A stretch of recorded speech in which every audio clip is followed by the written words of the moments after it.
नमस्कार, मेरा नाम है कुलदीप गुप्ता और कुलदीप मैथ पर आपका स्वागत है।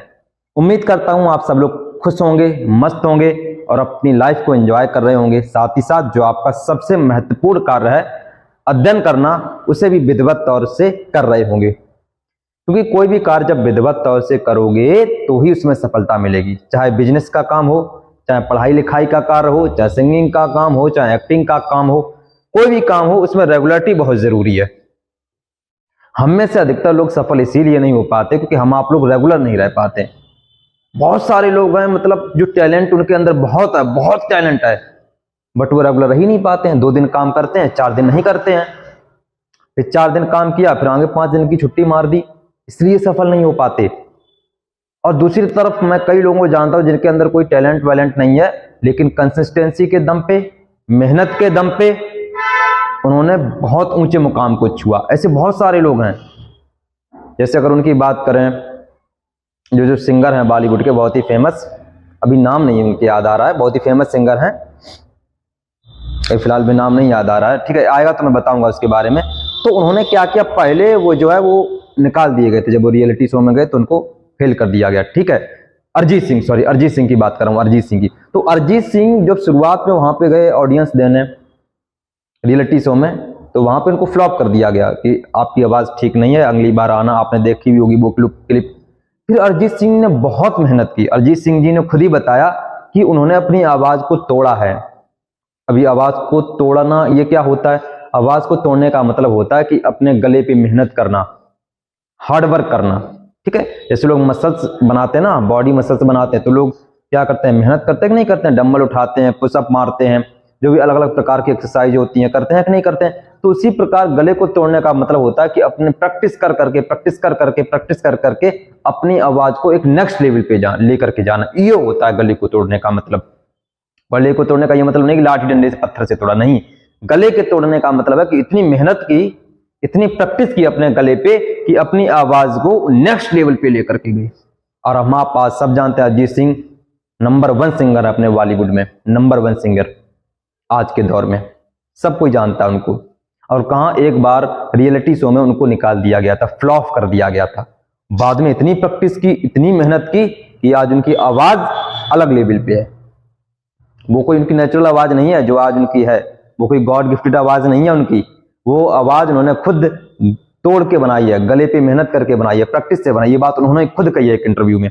आपने भी शायद वो वाला वीडियो देखा भी होगा, चाहे तो समझ में आया। तो जब अगला इंसान प्रैक्टिस कर करके, मेहनत कर करके बॉलीवुड का नंबर 1 का सिंगर बन सकता है, सबका चहेता सिंगर बन सकता है, तो आप मेहनत करके मनचाहा मुकाम क्यों नहीं पा सकते? हम आप लोग मेहनत करके मनचाहा मुकाम क्यों नहीं पा सकते? बिल्कुल पा सकते हैं। मेहनत के दम पे, प्रैक्टिस के दम पे इंसान चाहे तो क्या नहीं कर सकता, लेकिन बस बात यही है, करना डेली है। अरिजीत सिंह जी ने डेली रियाज किया, डेली प्रैक्टिस की। आज भी वो 6-6 घंटे, 7-7 घंटे, 12-12 घंटे गाना गाते हैं लगातार। उनके बारे में पता करना, आज भी लगातार 6-6 घंटे एक ही गाना। और आपसे अगर पढ़ने के लिए कह दिया जाए 4 घंटे, 6 घंटे, तो बहुत लगने लगता है। अगला इंसान गले पे जोर डाल रहा है 6-6 घंटे, 7-7 घंटे, 8-8 घंटे। तो सोच के देखिए क्या नहीं किया जा सकता। अगर इंसान चाहे तो सब कुछ किया जा सकता है, ठीक है। तो चलिए, मैं आपको बेसिक कॉन्सेप्ट की क्लासें आजकल ले रहा हूं, और बेसिक कॉन्सेप्ट में आज मैं आपको पढ़ाऊंगा प्रॉफिट लॉस के बारे में, ठीक। प्रॉफिट लॉस के बारे में आपको जानकारी देता हूं। तो बेसिकली बताऊंगा कि क्या होता है प्रॉफिट, क्या होता है लॉस। तो प्रॉफिट लॉस, प्रॉफिट का मतलब सबको पता है, लाभ होता है। लॉस का मतलब क्या होता है? हानि होता है, ठीक।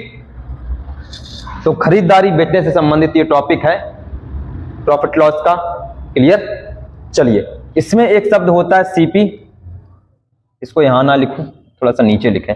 इसमें एक शब्द होता है सीपी। सीपी को हिंदी में कहते हैं क्रय मूल्य। क्या कहते हैं? क्रय मूल्य। और एक और शब्द होता है जिसको कहा जाता है एसपी, जिसको बोला जाता है विक्रय मूल्य। विक्रय मूल्य। सीपी का मतलब होता है कॉस्ट प्राइस और एसपी का मतलब होता है सेलिंग प्राइस। क्रय मूल्य क्या होता है? जितने रुपए पर आप कोई चीज खरीदते हो, जितने रुपए पर कोई चीज खरीदते हो, जिस राशि पर कोई चीज खरीदते हो, वो कहलाता है आपका क्रय मूल्य। और जिस रुपए पर आप कोई चीज बेचते हो वो कहलाता है आपका विक्रय मूल्य। ठीक, जैसे मान लो कोई पेन आपने 10 रुपए में खरीदा, कितने रुपए में? 10 रुपए खरीदा है ना, तो ये कहलाएगा सीपी, हिंदी में कहलाएगा क्रय मूल्य। 10 रुपए में कोई पेन आपने खरीदा तो वो कहलाएगा आपका क्रय मूल्य, और आपने उसको बेच दिया 15 रुपए में। कितने में बेचा? 15 रुपए में। तो 15 रुपए में बेच दिया, ये कहलाएगा आपका एसपी, सेलिंग प्राइस। तो 10 की चीज खरीदी आपने, 15 रुपए में बेच दी, तो ये जिस दर पे आपने बेची, जिस रेट पर आपने बेची, ये कहलाएगा आपका विक्रय मूल्य। जिस रेट पर आप कोई चीज खरीदते हो वो आपका क्रय मूल्य कहलाता है, जिस रेट पर कोई चीज बेचते हो वो आपका विक्रय मूल्य कहलाता है। बस इतना जानना है क्रय मूल्य और विक्रय मूल्य के बारे में। ठीक, इसके बाद में आप तो सब जानते हैं दुकानदार चीजें खरीद के लाते हैं, वो क्रय मूल्य होता है। दुकानदार जिस रेट पर कोई चीज बेचते हैं वो विक्रय मूल्य होता है। अब जब कोई चीज खरीद कर लाओगे, बेचोगे, अब देखो या तो उसमें लाभ होगा या आपको हानि होगी, या लाभ या हानि।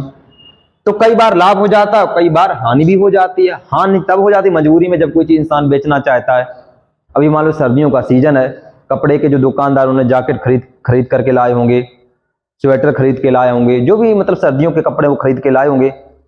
अभी अचानक से 15 दिन बाद देखना धूप पड़ने लगेगी काफी, जैसे ही धूप पड़ने लगेगी तो कई सारे दुकानदार, ये जैकेट हो गया, उनको लगता है पता नहीं अगली साल माल निकलेगा कि नहीं निकलेगा, तो दाम के दाम बेच देते हैं, या थोड़ा बहुत लॉस खा के भी बेच देते हैं। अगर 200-300 रुपए का लॉस होता तब भी उनको ठीक है। क्यों बेच देते हैं? उनको अगर श्योर है कि ये प्रोडक्ट अगली सीजन पे नहीं निकलेगा, बेकार ही चला जाएगा, तो बेहतर है कि जितना कमा लिया जाए, जितना निकला रुपया उतना ही निकला है, तो फिर लॉस पे भी कई बार बेच देते हैं। तो उस केस में लॉस पे बेच दिया जाता है। ठीक, सीपी की बात हो गई, एसपी की बात हो गई।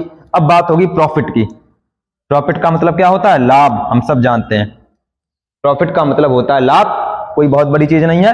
फिर इसके बाद में आता है लॉस। लॉस का मतलब क्या है? हानि। क्लियर? लाभ कब होगा? जितने रुपए पर कोई चीज आप खरीद कर लाए, उससे ज्यादा पर जब आप बेच दो तो आपको लाभ होगा, और जितने रुपए की कोई चीज आप खरीद के लाए उससे कम में बिकी तो फिर हानि हो जाएगा। ठीक, जैसे मान लो आप 10 रुपए का पेन खरीद के लाए थे, 15 का बिच गया, तो फिर ये आपका लाभ हो गया। यही 10 रुपए का पेन अगर आप 6 रुपए में बेचते तो आपको हानि हो जाती है। क्लियर? तो लाभ में क्या जरूरी है?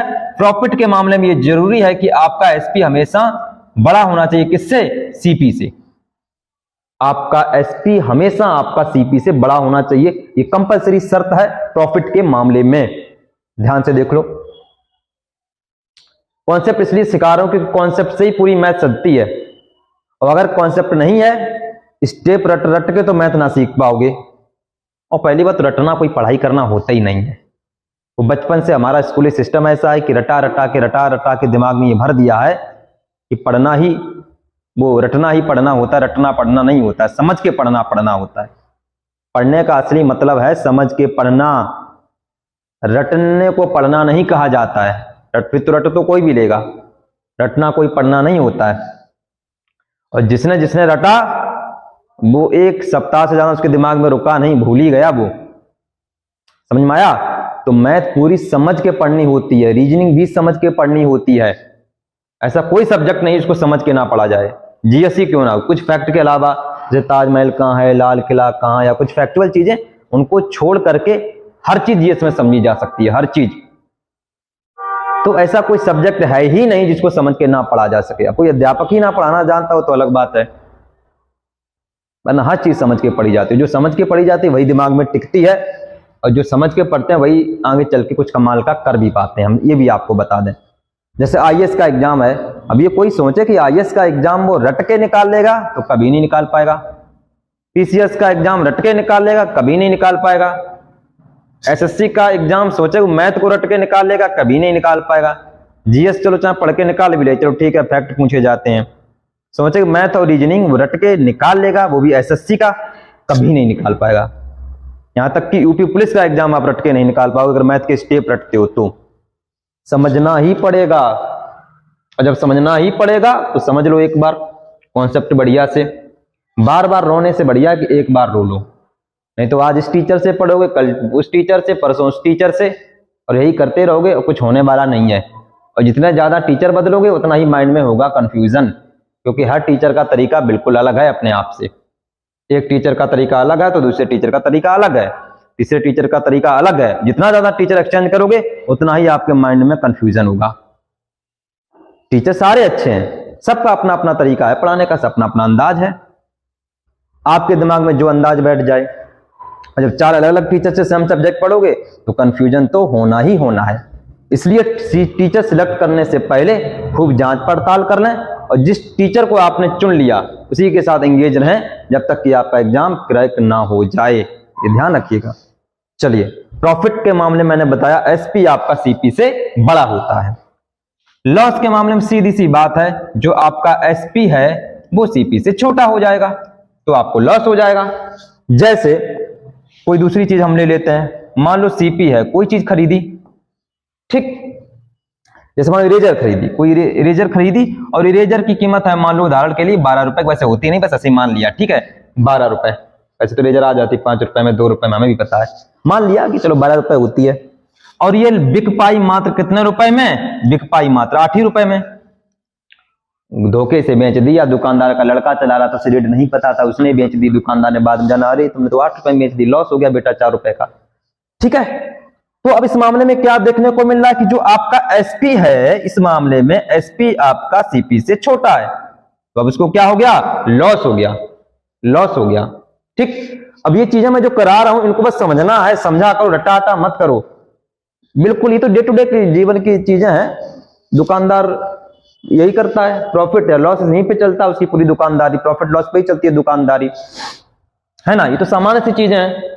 आप भी चीजें बेचते हो कभी कभार, कभी साइकिल बेच दी, मान लो पुरानी हो गई, बाइक पुरानी हो गई, बाइक बेच दी, मोबाइल बेच दिया, तो पूरा हिसाब किताब लगाते हो कि नहीं लगाते कि प्रॉफिट हुआ कि लॉस हुआ? हाँ, ऐसा कोई व्यक्ति नहीं है जो कुछ ना कुछ ना बेचता हो। कोई किताब बेचता है, कोई साइकिल बेच देता, कोई बाइक बेच देता अगर पुरानी हो जाती है बाइक तो, है ना। तो इस चीज का विशेष ख्याल रखा, तो डे टू डे की लाइफ में इसको भी रटना पड़े तो बड़ी गनीमत की बात, ठीक। तो अब यहां से अगर हम देखना चाहें इस वाले मामले में, हाँ अब यहां को ले लेता हूं, यहाँ पे मैंने पेंसिल वाला कॉन्सेप्ट लिया था कि 10 रुपए की खरीदी 15 की बेची। अब यहां से अगर मैं प्रॉफिट निकालना चाहूं तो प्रॉफिट क्या क्या निकलेगा? वैसे तो फार्मूला भी होता है प्रॉफिट का, प्रॉफिट बराबर होता है एसपी माइनस सीपी, लेकिन मैं सबसे यही आग्रह करूंगा कि भैया इनको रटो नहीं, इनको सीधा अंडरस्टैंड करो, समझो। तो जब कोई चीज ज्यादा में बिकेगी तो प्रॉफिट हो, जितनी ज्यादा में बिकेगी वही आपका प्रॉफिट है। तो एसपी कितना है? 15 माइनस 10 बराबर 5, ये लो आपका 5 रुपए का प्रॉफिट हो गया। ये रटना नहीं है, फार्मूला मत रट लेना भैया कि profit equal to SP minus CP, पता रट्टा लगाए घूम रहे हो, बर्बाद हो जाओगे रट के, एग्जाम क्रैक होगा नहीं, मैथ सीख नहीं पाओगे रट के। तो इसको अंडरस्टैंड करो दिमाग में सीधा कि हाँ ठीक है इतने की वस्तु थी, ऐसे अंडरस्टैंड किया करो। 10 की खरीद के लाए थे, 15 की बिक गई, 5 रुपए ज्यादा की बिची, यही मेरा 5 रुपए क्या है? प्रॉफिट है। बस क्या इसमें है कि ये फार्मूला लेकर के घूमोगे। हम तो इसलिए लिखा देते हैं ताकि आपको एक पैटर्न तो पता चल जाए क्या पैटर्न होता है। इसको एज ए नोट्स के लिए मैं ये सब करवाता हूं ताकि आप लोग नोट्स बना लें। बस मैंने इसको डायरेक्ट अंडरस्टैंड करना होता है, ठीक है भाई। शुरुआत में तो नोट्स बनाने पड़ेंगे ना, शुरुआत में तो सारा देना पड़ेगा ना।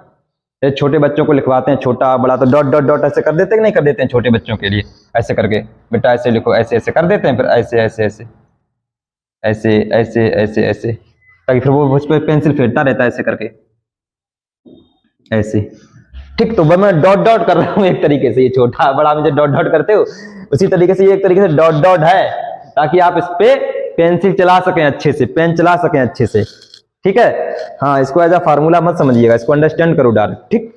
इसी प्रकार इधर आ जाओ, इधर क्या हुआ? इधर रेजर के मामले में लॉस हो गया।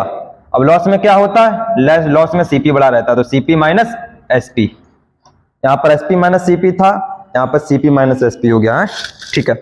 चलिए सीपी कितना है? 12 माइनस 8 कितना आ गया? 12 में से 8 गया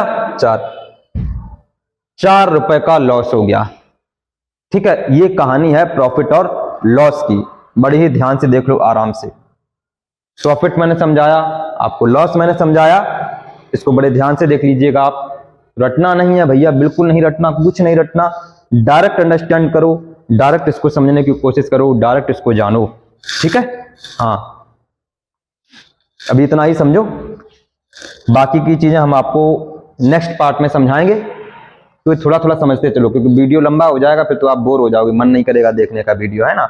ऐसे ही बोर हो जाते हो आप लोग जल्दी। चलिए ठीक है।